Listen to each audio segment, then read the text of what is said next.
বন্ধুরা, আজ তোমাদেরকে দেখাতে চলেছি বিরিয়ানিটা যে হয়ে যায়, হওয়ার পরে কিভাবে ধাপে ধাপে সাজাতে হয়, স্টেপ বাই স্টেপ। তো সেটাই আজকে তোমাদের সঙ্গে শেয়ার করতে চলেছি। জানি তোমরা অনেকেই জানো, আবার অনেকেই বা জানো না, সিম্পলভাবে করে না। আর অনেকের সাজানোর পদ্ধতিটাও আলাদা। তো সকলে তো সমান সাজায় না, কারণ বিরিয়ানি অনেক রকমভাবে করা যায়। তো এটা মাংসটা রান্না হওয়ার পরে, ভাজার পরে যে এই মশলাটা থাকে আদা রসুন দিয়ে সব কিছুতে, এই মশলাটা এখন আমি এই কড়াইয়ের মধ্যে ঢেলে দেব। এটা ঢালার কারণ হচ্ছে যাতে না হাঁড়িতে বিরিয়ানির মশলাটা না লেগে যায়, ভাতটা না লেগে যায়। সেই জন্যই মশলাটা দিয়ে এইভাবে একটু নাড়াচাড়া করে নিতে হবে। দেখো, তাহলে কি হয়, আর বিরিয়ানির যে ভাতটা সেটা আর লেগে যায় না হাঁড়ির মধ্যে। তো এইভাবে ভালোভাবে একটু মিশিয়ে নিতে হবে। তারপর হচ্ছে কি, ভাতটা দিয়ে দিতে হবে।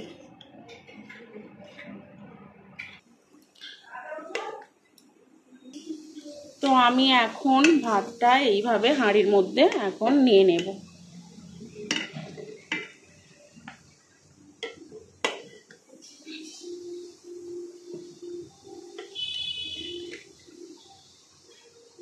ভাতটা খুবই গরম, হাত দিয়ে আর ওঠানো যাচ্ছিল না। তো ভাতটা দিয়ে দিয়েছি। তো এবারে দেব আমি এই যে মাংসর পিসগুলো সাজিয়ে দেব, আর দেব একটু আলু সিদ্ধ করা ভাজা, এই আলু। তারপর এর মধ্যে ছড়িয়ে দেব হালকাভাবে একটু বেরেস্তা।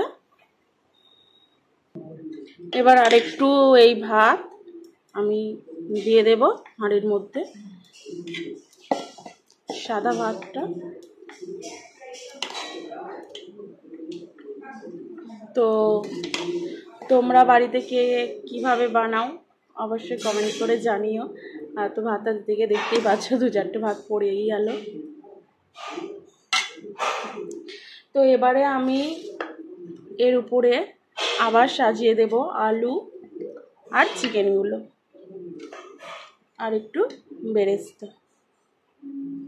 এবার দিয়ে দেব একটু কেওড়া জল, একটু গোলাপ জল। তোমরা চাইলে এর গন্ধ যদি না সহ্য করতে পারো, নাও দিতে পারো, কিন্তু মিঠা আতরটা অবশ্যই লাগবে, না হলে কিন্তু বিরিয়ানি অসম্পূর্ণ। আর সাজিয়ে দেব 2টো তেজপাতা। আর সেই বাকি মশলাটা একটু এর মধ্যে দিয়ে দেব, যেটা দিয়ে প্রথমে আমি হাঁড়িতে বসিয়েছিলাম। তারপর দুধের মধ্যে যে একটু ফুড কালার মিশিয়েছিলাম, তো সেইটা দিয়ে দেব। তারপর দিয়ে দেব বিরিয়ানি মশলাটা। তো তোমরা বাড়িতেও বানাতে পারো, আর এই মশলাটা কিনেও নিতে পারো। আর তারপর যে কটা ভাত আছে, তো সেই ভাতগুলো আমি এখন এই হাঁড়ির মধ্যে দিয়ে দেব। তো আমি 1 কেজি চালের বিরিয়ানি করেছি।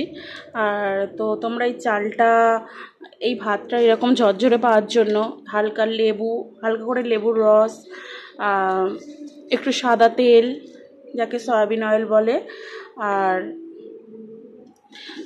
তো যেমন গোটা গরম মশলা দিতে হয় তো তেমন দিয়ে দেবে। আর আমি এখন সকল ভাতটাই এর মধ্যে দিয়ে দেব। তেজপাতা এগুলো দেবে, গোলমরিচ এগুলো দিয়ে ভাতটা, নুনটা একটু বেশি পরিমাণেই দিতে হবে, কারণ নুনটা যতটাই ভাতে যতটা নুন প্রয়োজন ততটাই নেবে, বাকিটা সে নেবে না। তো চলো,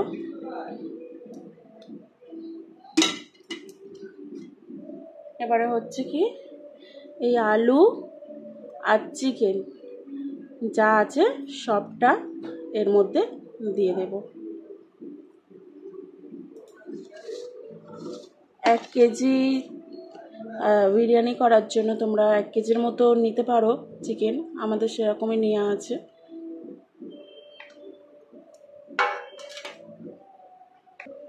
এই যে কেওড়া জল দিয়ে দিলাম, আরও একবার করে গোলাপ জল। যতবার ভাতের লেয়ারটা মানে ফেলতে হবে ততবারই কিন্তু, যতবার ভাত তার উপরে যে চিকেন দিয়ে এগুলো দিয়ে সাজানো হবে ততবারই কিন্তু দিতে হবে এগুলো। আর যা আতর আছে দিয়ে দিচ্ছি, 1 কেজি ভাতের জন্য বিরিয়ানি চাল যে আনবে, তো সেটাতে যে এই একটা সিসি পুরো আতর লাগবেই। আর দিয়ে দেব বিরিয়ানি মশলা।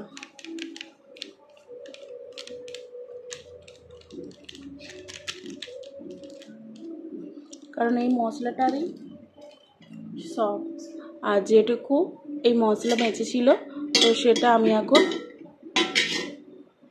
দিয়ে দেবো এর মধ্যে। আর সব শেষ দিয়ে দেবো সেটা হচ্ছে 2টো সিদ্ধ ডিম। আর ডিম সকলে খাবে না, তাই অল্প করেই দেওয়া আছে। আর সর্বশেষ যেটা দেব সেটা হচ্ছে ঘি। এটা অবশ্যই দিতে হবে।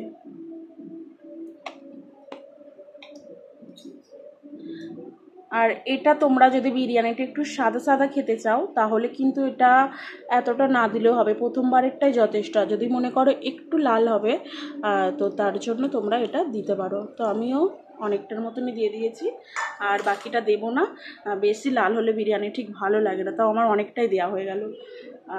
তো এখন এটা তো রেডি।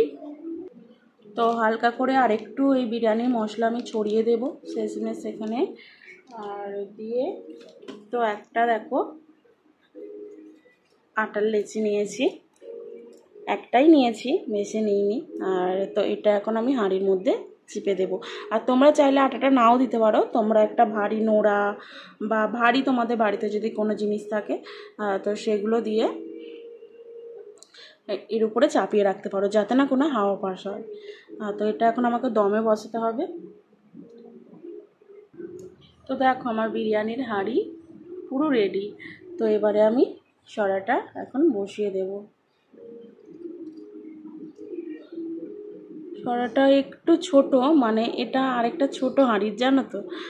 তো তার জন্যই একটু আটাটা আমি সামনের দিকে নিয়ে আসবো। এটাতেও কোনো অসুবিধা হবে না।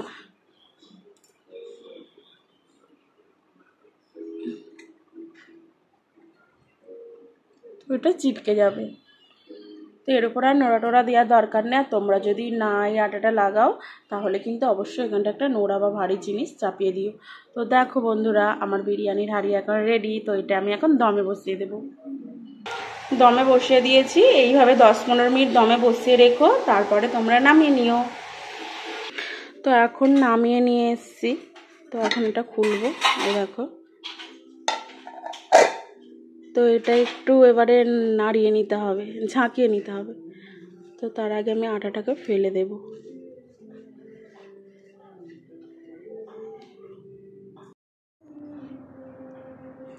এই যে এবার আমি একটু ঝাঁকিয়ে নেব।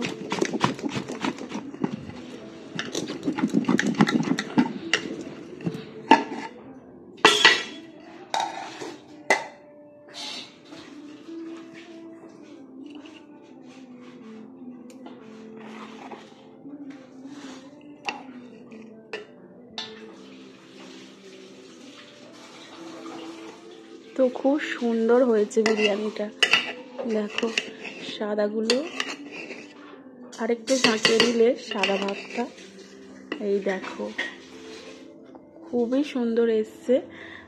কালারটাও সুন্দর এসছে আর গন্ধটাও। বিরিয়ানি ঠিক আমার এরকমই পছন্দ।